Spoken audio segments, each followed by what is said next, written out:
Salut, donc je me présente, je m'appelle Pierre, donc je suis étudiant ici 2015, 14, non 15, 2015. Et aujourd'hui, je viens vous parler de CryptPad. Donc CryptPad, qu'est-ce que c'est? CryptPad, c'est un éditeur de texte. Alors, pas que de texte, ça peut faire plein de choses. Je vais vous montrer tout à l'heure. Il y a une petite démo, c'est assez sympa. C'est un petit projet avec lequel on travaille avec Aaron, qui est avec moi aujourd'hui. Euh, Aaron, qui est notre collaborateur canadien. Euh, Il y a aussi Caleb, qui est resté, qui est parti en Nouvelle-Zélande. Et Yann, qui, je crois, nous regarde actuellement en live. Donc, salut Yann. Et donc, voilà. Donc, CryptPad, qu'est-ce que c'est? Donc, c'est un éditeur de texte collaboratif en temps réel. Donc, ça veut dire quoi? Bah, je vais vous montrer rapidement. Donc, voilà, ça, c'est ma présentation. Comme vous voyez, c'est un bloc de Markdown. Actuellement, il y a du texte. Voilà. Et à partir de ça, j'ai créé la belle présentation que je vous montre aujourd'hui. Si j'arrive à la faire marcher. Donc, qu'est-ce que c'est notre but? Notre but, c'est de créer une technologie qui permet aux gens de communiquer, de collaborer sans pour autant exposer leurs données personnelles aux grosses entreprises. Donc, par exemple, voilà. Les grandes entreprises, ce qu'elles font, c'est ça. Elles connaissent vos secrets. Ça veut dire quoi? Ça veut dire qu'en gros, quand vous vous inscrivez, quand vous créez un compte, il y a une petite boîte qui dit ouais, j'ai lu les Terms of Service. Qu'est-ce que c'est? Eh ben, c'est une.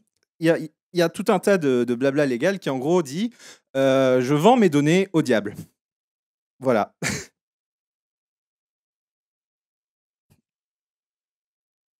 Donc, nous, quand on est différent, donc il n'y a pas que nous, mais nous, on en fait partie. C'est ce qu'on appelle le zero knowledge. Donc, le zero knowledge, c'est ça veut dire qu'en gros, vos données sont tout le temps chiffrées. C'est-à-dire que dès l'instant où les données transitent du navigateur, elles vont être chiffrées dans le navigateur, être envoyées, et le serveur va les recevoir. Il va avoir ça comme un bloc chiffré. Il va pas savoir qu'est-ce que c'est. Il va juste savoir que ces données vous appartiennent à vous. Et donc, il va les stocker pour vous. Ce qu'un provider de cloud normal devrait faire. Sauf que la plupart ne font pas que ça, en fait. La plupart vont vous dire que c'est chiffré. Sauf que, en général, ça veut dire qu'ils utilisent juste un tunnel chiffré, c'est-à-dire qu'en gros, les données sont protégées en partant de chez vous jusqu'au serveur avec HTTPS, comme n'importe quelle autre application moderne de nos jours. Mais en réalité, les données qui sont à l'intérieur ne sont pas chiffrées. C'est-à-dire que le serveur, quand il les reçoit, il va les voir et il va pouvoir tout lire. Et certaines solutions, comme par exemple, bon, je ne vais pas citer de nom, mais plusieurs solutions vont dire qu'elles vont chiffrer vos données et en fait vont les chiffrer dès lors que ça arrive sur le serveur. C'est-à-dire que une fois que c'est passé du tunnel, une fois que ça arrive sur leur serveur, ils vont le chiffrer eux localement, ce qui fait que quand quelqu'un va y accéder, s'il y a un hacker, bah, il ne va pas pouvoir les lire, en théorie. C'est ça la théorie. La pratique, c'est moins évident, c'est-à-dire qu'ils ont la clé de chiffrement. Donc, tout de suite, ça casse l'idée, en fait. Donc, comment ça marche? Comment on fait pour, justement, pour arriver à lier les données à un utilisateur sans pour autant connaître ces données? Nous avons un lien. Donc, ça, c'est nous, cryptpad.fr. Ça peut être sur votre serveur à vous, localhost.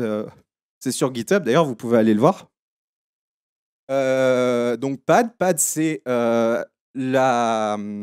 l'éditeur qu'on veut utiliser. Et ensuite, il y a le hash. Alors, Le hash, c'est ce qui est donné au navigateur pour donner normalement une localisation du document. Nous, on va l'utiliser, on va le récupérer avec du JavaScript. Et à partir de ça, on peut savoir qu'est-ce que vous voulez. Donc le 1, c'est la version de l'URL. Donc si jamais on veut changer le schéma qu'on utilise, on pourra le changer dans le futur. Edit, c'est pour dire que c'est un lien d'édition, c'est-à-dire qu'avec ce lien, vous allez pouvoir éditer le contenu. La partie qui est en jaune ici, c'est l'identifiant de votre document, c'est-à-dire que sur le serveur, c'est grâce à ça que le serveur va savoir qu'est-ce qu'il doit chercher. Et la partie en vert, la toute dernière partie, après le dernier slash, c'est la clé de chiffrement. Et celle-là, elle vous appartient qu'à vous.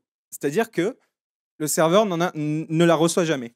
Ce qui est envoyé au serveur, c'est tout ce qu'il y a jusqu'au hash qui est là. Et ensuite, par JavaScript, on va renvoyer toute la partie jaune. Tout le reste, mince, j'ai touché l'écran. Tout le reste ne sera pas envoyé. Voilà. Donc, comment ça marche à l'intérieur? Donc, à l'intérieur, c'est assez simple. Enfin, c'est assez simple. Je dis ça, c'est pas simple, mais l'idée est simple. En gros, on a ChainPad qui est notre manière de représenter nos données, c'est-à-dire qu'en fait, on va se baser sur un modèle de blockchain. Et quand on veut éditer les données, eh ben, on va envoyer des patchs. Ces patchs qui vont être ensuite mis ensemble par le serveur. Quand vous allez recevoir un document, vous allez recevoir toute une liste de patchs. Tous ces patchs vont ensuite être recollés par votre navigateur, ce qui fait que vous allez vous retrouver avec le document dans l'état dans lequel il est. Donc, comment on les remet ensemble avec le Operational Transform, the meat and potatoes. L'ISMAP c'est une API qui va permettre de créer un objet qui est en temps réel. Donc, on va pouvoir à partir de là créer un objet et le modifier en JavaScript. Et ces modifications vont ensuite, ça va agir comme un proxy qui va ensuite renvoyer les modifications au serveur. Et HyperJSON qui est une représentation un peu plus simple du HTML qui nous permet de mieux faire nos transformations.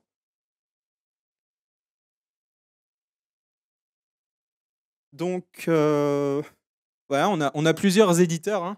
Je vais vous faire la démo tout à l'heure. On a du texte riche, du code ou du texte normal, des slides, donc ce que j'ai actuellement, hein, c'est tout fait dans CryptPad, des sondages et une table de dessin. Je sais pas comment expliquer. Donc actuellement, on a pratiquement tout qui marche. Tous les éditeurs marchent à peu près. L'éditeur de dessin est encore un peu expérimental, mais sinon, tout le reste marche bien. Et on peut aussi éditer des structures en JSON comme on veut, des objets JSON en JavaScript. Donc à partir de là, un développeur peut implémenter à peu près ce qu'il veut. Et on est en train de travailler aussi sur l'upload des fichiers. C'est une feature qui est assez demandée par nos utilisateurs.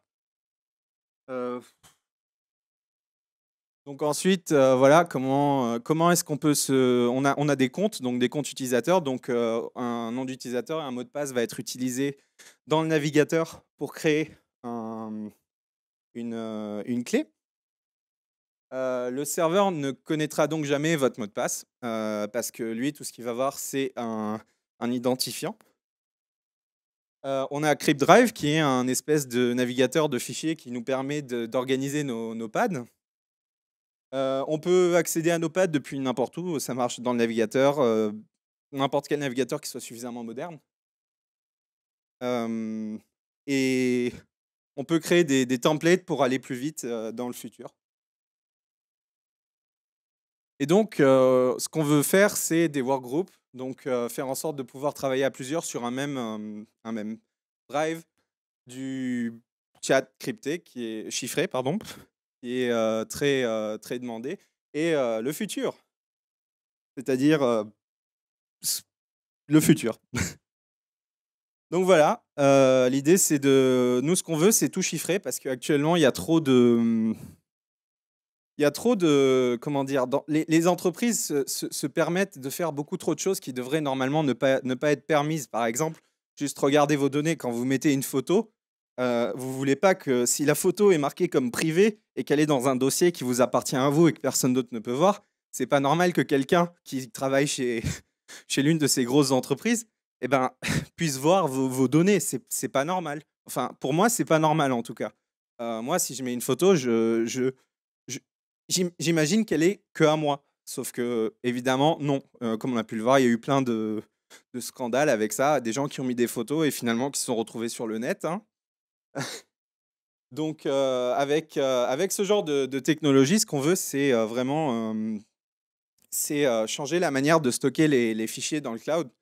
Parce que actuellement, tout est stocké en clair et même si certains vont dire qu'ils ont du chiffrage, du chiffrement, ce que vous voulez, et ben, en fait, c'est juste du marketing et au final, ils l'ont pas vraiment. C'est-à-dire qu'ils l'ont, mais ils ont les clés de chiffrage et ça casse un peu toute l'idée de chiffrer un document. C'est-à-dire si tu chiffres un document, mais que tu as la clé juste à côté, heu c'est comme si tu avais un coffre-fort avec un post-it avec écrit le code pour l'ouvrir. Ça sert à rien. Donc voilà, il y a une petite démo interactive. Donc si vous avez un téléphone, un ordinateur, quoi que ce soit qui puisse accéder à internet et qui a un navigateur suffisamment récent, je vous invite à visiter ce lien. Donc je vais y aller moi-même pour vous montrer.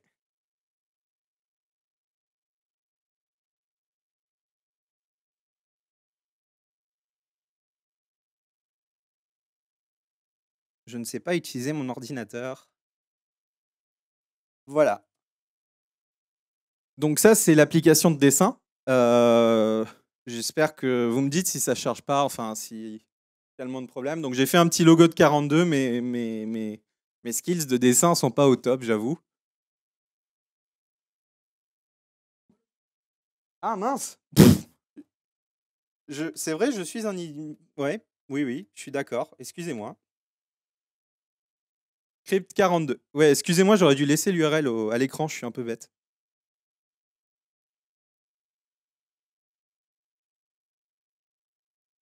Parce que oui, c'est vrai que l'URL quand il y a tout ce qui est supposé être partagé avec, elle est un peu longue. Vous me dites quand vous y êtes?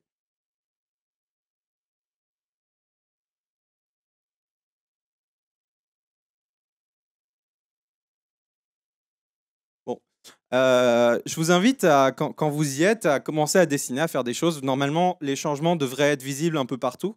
C'est en temps réel, donc ça veut dire que tout le monde devrait voir les changements, se propager, pour tout le monde. En théorie, ça devrait marcher. J'espère que ça va marcher. Ça marche?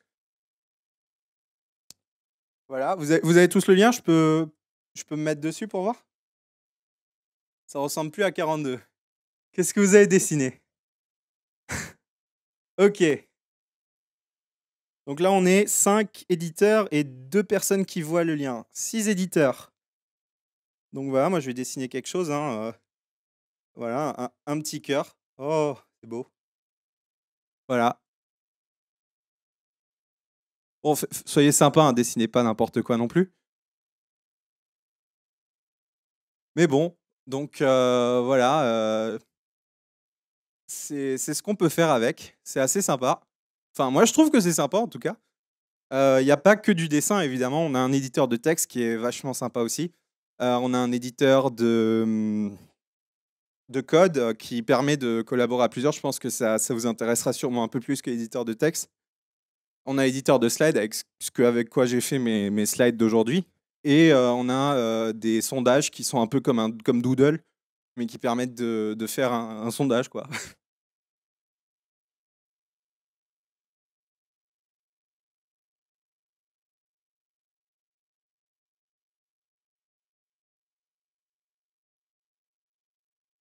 Donc voilà, c'est la fin de la présentation, c'était assez court. Hem, Si vous voulez des détails ou si vous avez des questions, n'hésitez pas, je vais vous passer un micro, juste levez la main pour que je vous donne un micro. Ouais, n'hésitez pas à me poser si vous avez des questions. Voilà, c'est CryptPad et je vous invite à y aller. C'est cryptpad.fr. C'est open source, donc sous GPL 3. Et vous pouvez aller le forker. Je vous invite à le forker et aller le découvrir, le lancer. Donc, si vous êtes sur un Mac, vous pouvez le cloner dans votre dossier. Et vous pouvez aller dedans et vous pouvez normalement le lancer. Il suffit juste de lire le README, de suivre 3 étapes. Et vous aurez un serveur local que vous pourrez accéder et faire ce que vous voulez dessus. Donc voilà. Des questions?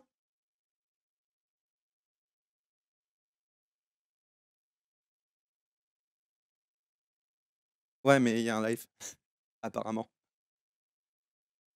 Oui, pour le stockage, des données, est-ce que ce sera possible dans le futur peut-être de pouvoir, stocker dans les stockages qu'on a déjà présents, de manière chiffrée du coup? Du style, Nextcloud ou le Drive par exemple? Le chiffrer sur CryptPad et puis du coup, le stocker, à un endroit, L'idée, c'est, je crois, enfin, correcte-moi si je suis. T'as compris? Ok. Je vais traduire parce qu'il est canadien, donc il parle plus anglais que français. Euh, donc, the question was, do will there be an option to link it to some other drive which lets you, um, st- no, like store your files and access them like you would with like Nextcloud or something like that. Um, Almost all of the editors feature export. So if you use the whiteboard, you can export to PNG, and then from there you can upload. Um, should be easy to send it just cross origin and put it into anything that allows you to do that. So yeah, integration is always possible. Donc, pour résumer, on peut exporter les contenus qu'on a dans l'éditeur. Depuis l'éditeur, il y a une option d'export, ce qui permet de le mettre dans un document et le sauvegarder sur votre bureau. Ça, c'est ce qu'on a pour l'instant. Alors, faut savoir que c'est un logiciel qui est encore en développement. On est un projet de recherche avant tout. C'est-à-dire que bon, on est financé par XWiki, SAS et par OpenPass, c'est ça?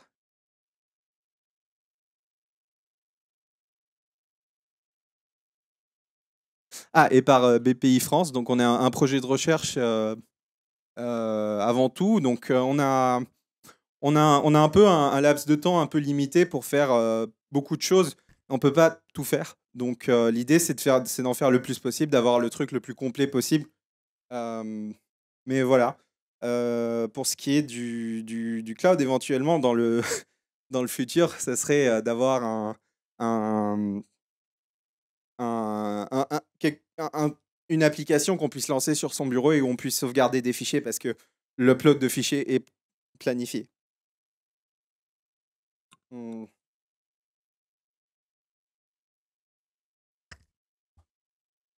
Est-ce qu'il est possible de changer les droits? C'est-à-dire, par exemple, je veux faire une espèce de présentation entre guillemets avec plusieurs personnes, mais je veux pas que eux aient la possibilité de changer ce que je suis en train de faire. Alors, on peut partager. Alors, je vais vous montrer, hein, c'est assez simple. Dans CryptPad, on a l'option de partager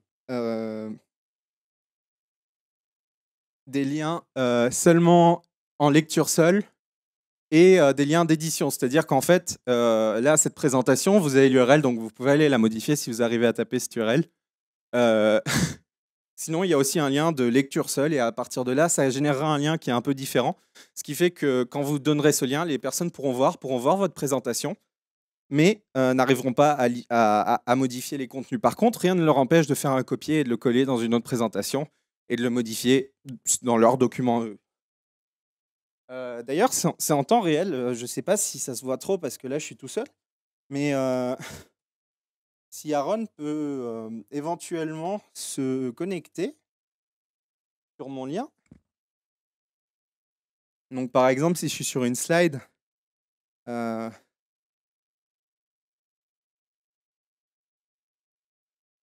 si je suis sur cette slide, par exemple, voilà. S'il va dessus et s'il se met à éditer le texte, en fait, les changements vont se répercuter non seulement sur la version en texte, mais aussi sur la version qu'on a là. qui est celle que... Ah, bonjour, tout le monde.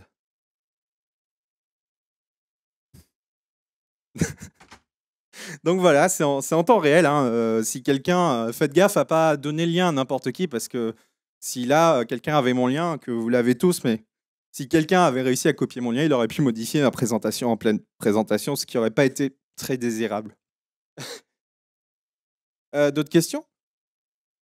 Je voulais savoir, est-ce que vous êtes une start-up? Vous avez levé de l'argent, j'ai entendu, la BPI, des trucs comme ça? On n'est pas une start-up, on est un projet de recherche. Ça veut dire qu'en gros, on a du financement. Actuellement, on a du financement pendant un certain bout de temps. On a des objectifs à réaliser. Mais on n'est pas une start-up. C'est-à-dire on est soutenu par une entreprise qui actuellement est active, qui s'appelle XWiki SAS. Ils font du wiki pour entreprises. Donc c'est aussi une boîte qui fait de l'open source. Et donc non, on n'est pas une start-up à proprement dire. Et du coup, vous recrutez des stagiaires? Do we hire interns?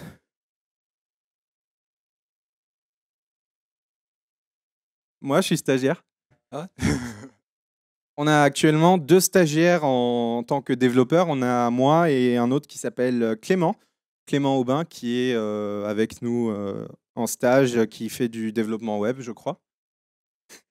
Vous pouvez éventuellement aller vous inscrire et on va faire un entretien, c'est possible, ouais. Si un stage t'intéresse dans notre boîte, tu peux venir me voir et je peux te donner un contact ou quelque chose. Cool. Jobs@xwiki.com.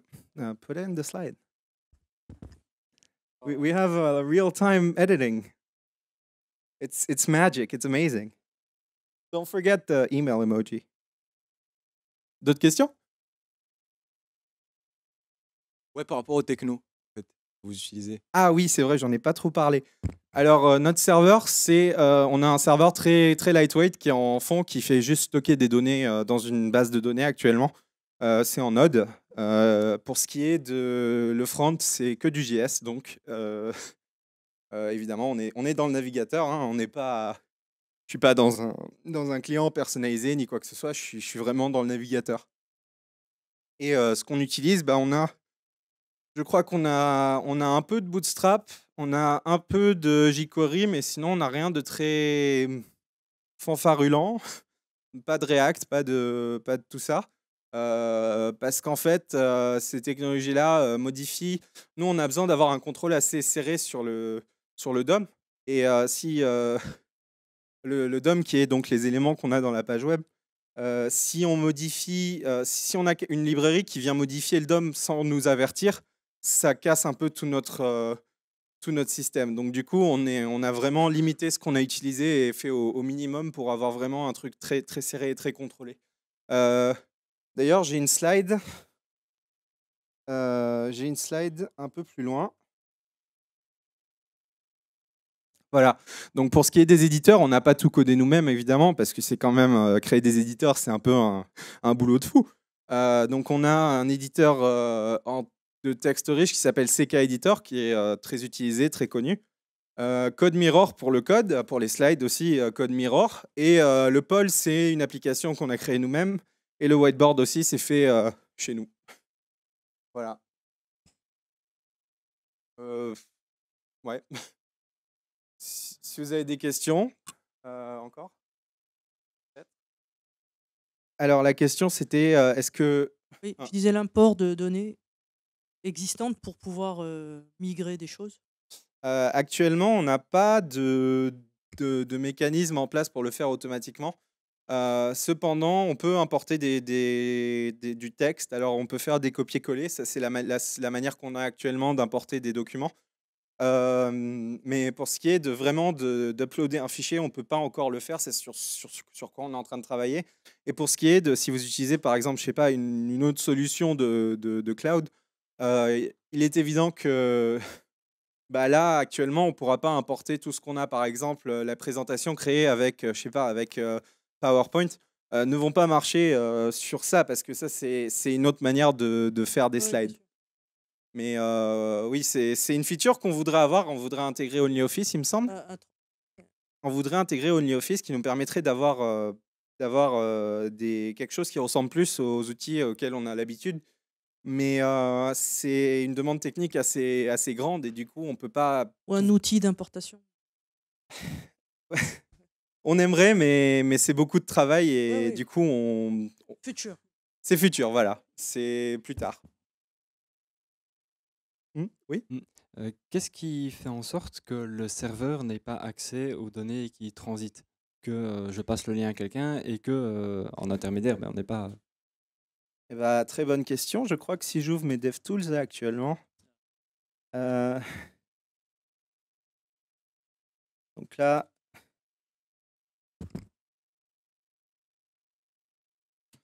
je vais actualiser. Normalement, je devrais voir un WebSocket. Alors, le WebSocket, c'est là-dessus que transitent nos données. On ouvre un WebSocket ici. Et donc, quand je vais voir ce WebSocket, normalement, si je ne me trompe pas, voilà. Donc là, normalement, je ne sais pas si Firefox il peut le faire. Chrome? Ouais, Chrome. Je vais ouvrir ça dans Chrome alors. Voilà. Donc ça, c'est une frame, ça c'est un paquet qu'on va envoyer vers notre serveur. Ça ressemble actuellement à ça. C'est une frame WebSocket. Et donc, c'est chiffré. Il pourra mieux vous l'expliquer que moi. Il peut l'expliquer en anglais.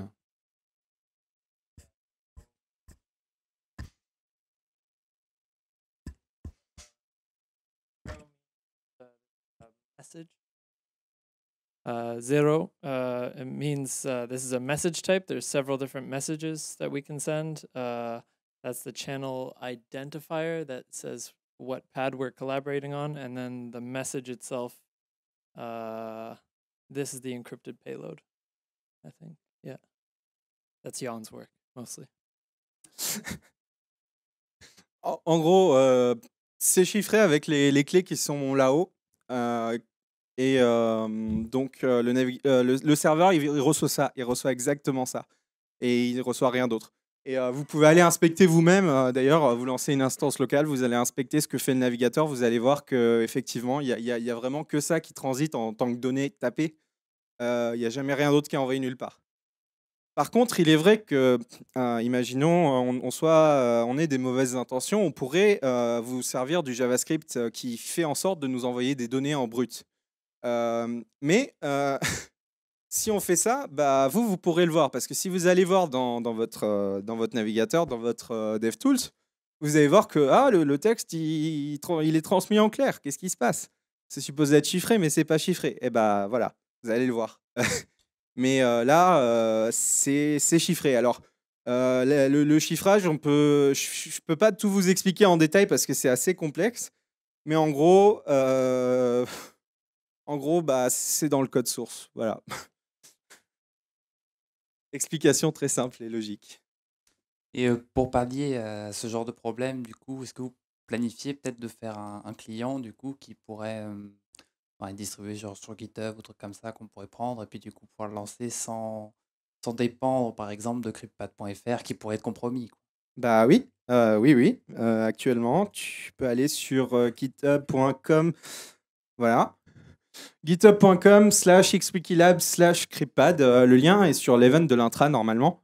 C'est le code source. Donc la version la plus récente, c'est celle qu'il y a sur Master. Master, c'est la version stable. Et ensuite, on a une version sur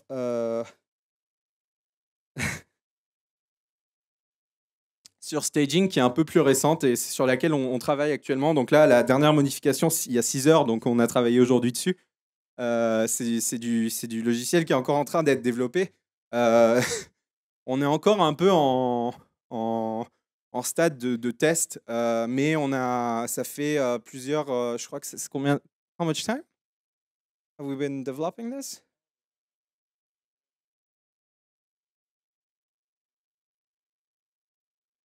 Ça a commencé en fin 2013, donc ça fait un petit moment que c'est actif. Donc c'était un projet individuel au départ, ce qui s'est transformé ensuite en projet de recherche où là maintenant on a une équipe de 3-4 personnes qui travaillent dessus actuellement. Oui, voilà. Et dans la dans la dernière année, c'est là où vraiment on est parti d'une petite démo technique à vraiment quelque chose qui est utilisable par des utilisateurs. Ouais. Voilà, le code source est là, que je vous invite à aller le cloner, à aller le forker, ce que vous voulez. Allez le mettre une étoile, hein, si ça vous plaît. Et le cloner. Et puis à partir de là, vous pourrez le lancer directement sur votre machine. Donc là, si je démarre un terminal, si je démarre.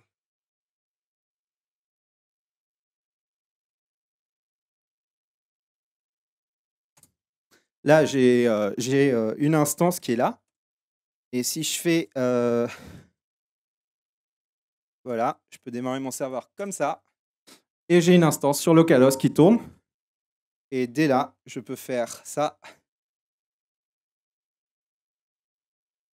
Localhost sur le port 3000.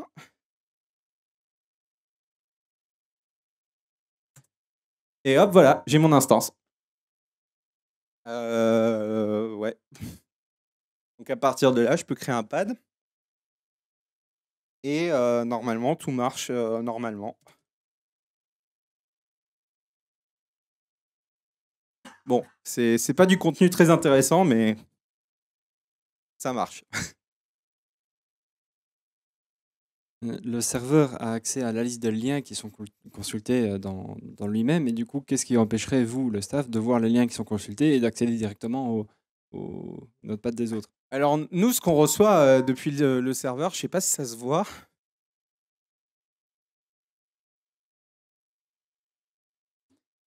J'avais justement une slide là-dessus.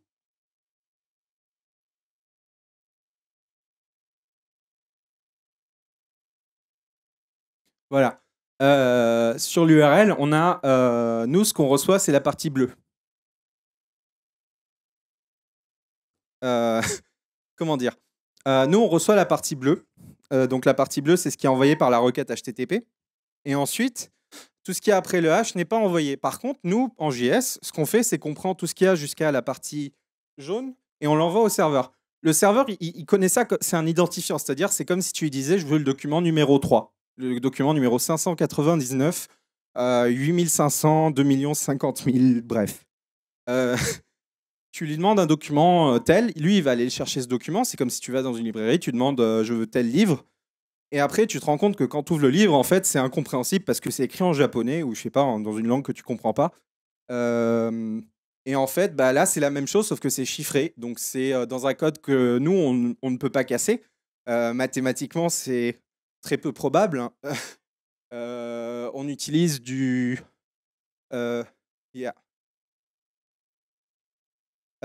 du NaCl, je crois que ça s'appelle. Oui. Non, l'algo, c'est du Salsa 20 Poly 1380, je crois, ça s'appelle. C'est un nom très compliqué, mais voilà. Donc voilà. Nous, ce qu'on reçoit, c'est ça. Après, nous, on a accès à cette liste de documents, c'est vrai. On a un index des documents, évidemment, sinon on ne pourrait pas te donner le document. Tu nous demandes un document et si on n'a pas d'index, on ne pourra pas te rendre ce que tu nous as demandé. Cependant, nous, ce qu'on va te donner, c'est chiffré. C'est-à-dire que c'est toi qui le déchiffres dans ton navigateur. Donc, ça, tu peux le vérifier par toi-même, soit sur cryptpad.fr, soit sur ton instance à toi, dans le code source, comme tu veux. Tu pourras voir que c'est pas. À aucun moment, nous, on peut voir le texte en clair. Et l'idée, c'est vraiment de populariser ce genre de choses. Je viens pas pour vous présenter le produit en soi et pour vous dire venez nous utiliser. Enfin, si un peu, mais il n'y a pas que ça. C'est-à-dire que nous, on fait ça et bon, c'est sympa, mais on est tout petit. On est un tout petit truc. On a quelques utilisateurs, on en a pas mal, mais comparé à, je sais pas, à Google ou à Microsoft, à OneDrive, à Google Drive, on n'est rien. C'est-à-dire on a pratiquement rien. Moi, ce que je viens, c'est plutôt pour venir mettre... Pas de souci. Pour venir mettre un peu dans l'idée qu'il faut commencer à reprendre le contrôle de nos données. C'est-à-dire que, pour moi, ça me semble évident que mes données sont à moi et ne devraient pas appartenir à une entreprise. Je ne devrais pas les signer quand j'utilise un service. Euh, le service devrait être... ça devrait être... quelque chose qui va juste être un intermédiaire pour que moi j'ai mes données à n'importe quel moment. C'est pas quelque chose qui devrait prendre mes données. Et je pense que c'est avec ce regard qu'il faut commencer à développer des applications et pas se dire, eh ben, on va transformer nos utilisateurs en produits et on va les vendre leurs données à, je sais pas, à des gens. Enfin, voilà. Moi c'est pour ça que je viens aujourd'hui. C'est surtout pour ça. Je pense que c'est important au moins d'en discuter parce que, enfin, voilà. D'autres questions? Quand je parlais de client tout à l'heure, je voulais parler d'un client qui embarquerait le JS du client qu'il y a dans le navigateur et qui permettrait de se connecter par exemple à cryptpad.fr, qui permettrait d'être sûr de la version du JS qu'on a en local par exemple. Actuellement, on n'a pas ça. Euh,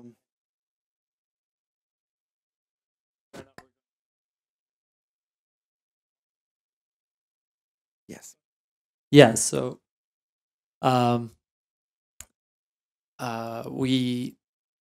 we're stabilizing everything first. We're making sure everything works, and then we're probably going to start doing that in the future. It's very nice to be able to distribute everything via the browser because everyone has one, but we're working. We hope to have dedicated clients in maybe Electron or something, and then also there's tricks that you can do in the browser where you trust the source on first load, and then after you have a secure bootloader kind of thing, then you can verify all the hashes of the source code, and you can have it in like a public registry that says this is the version you should trust.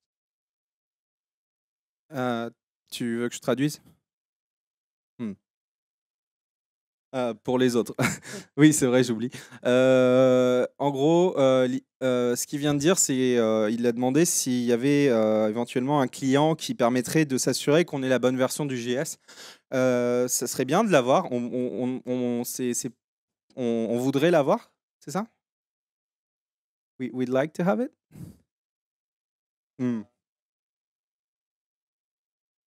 C'est quelque chose qui revient assez fréquemment. Cependant, oui, on veut l'avoir et c'est vrai qu'actuellement, donner les fichiers JS par le navigateur, c'est une bonne manière de le faire pour l'instant. Ça nous permet de le donner au plus grand nombre. Cependant, actuellement, c'est pas non plus la manière la plus sécurisée. Et c'est vrai qu'on a été un peu critiqué un peu par rapport à ça plusieurs fois. Mais cependant, aujourd'hui, c'est la meilleure manière de le faire. Après, pour avoir vraiment un client sécurisé, bah ouais, faudrait le faire. Mais oui, c'est quelque chose qu'on voudrait faire. Voilà.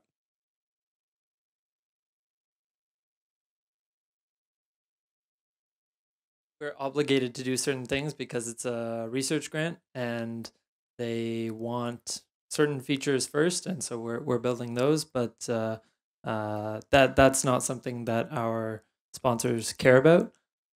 So we kind of have to do that when we want it. And basically, if we have lots of users and everybody wants that, then that's what we're going to build. The number of users is going up, but it's a very small minority that asks for that. And so right now we're focused on usability issues that make it so that it's accessible to more people. And yeah, we get more people using cryptography at all than maybe trying to serve like the James Bond use case or the Edward Snowden use case of, you know, you wanna leak government secrets and and whatever. It's better than the existing alternatives for collaborative editing, which are all in the clear, and we're going to try and make it even better as we go forward. En résumé, on est limité parce que on est un projet de recherche et donc on a un certain nombre d'objectifs qu'on est tenu de réaliser. Et actuellement, nos sponsors n'ont pas d'intérêt pour cette feature-là en particulier. Et donc, on a des features qui sont plus importantes actuellement que celle-là. Cependant, il faut aussi prendre en compte que nous, ce qu'on veut, c'est rendre la cryptographie plus accessible, le chiffrage de nos données plus accessible au monde. Et voilà, comme il disait, ce cas d'usage, c'est déjà un peu plus avancé et c'est quelque chose que c'est plus un cas on ne veut pas faire un outil qui soit au top de la sécurité actuelle, là, tout de suite, parce que actuellement, c'est juste pas. C'est beaucoup de travail. Et du coup, on n'a pas tout le temps qu'il nous faudrait, en fait. Mais oui, oui. Pardon, je perds un peu mes mots aujourd'hui.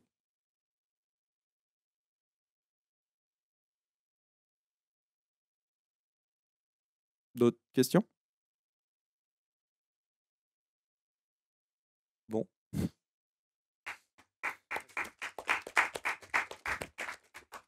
Merci d'être venu. Je vous invite à tester CryptPad et aussi à aller cloner le repo et aller voir le code source parce que c'est open source et c'est sympa. Ouais, venez nous donner si vous avez des problèmes, ça serait cool si vous mettez une petite issue. Ah, et on est aussi sur IRC et sur Matrix. Donc, vous pouvez nous rejoindre sur irc.freenode.net sur le channel CryptPad. Matrix, c'est un client qui permet matrix.org.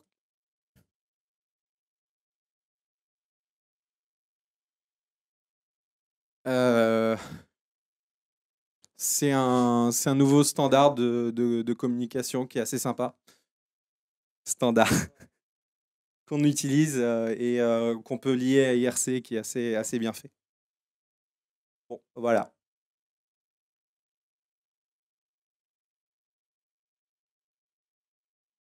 Magnifique. Bon, bah voilà, je pense qu'on a terminé. Merci d'être venu et à plus tard. On se verra une autre fois, j'imagine, vu que je suis dans l'école.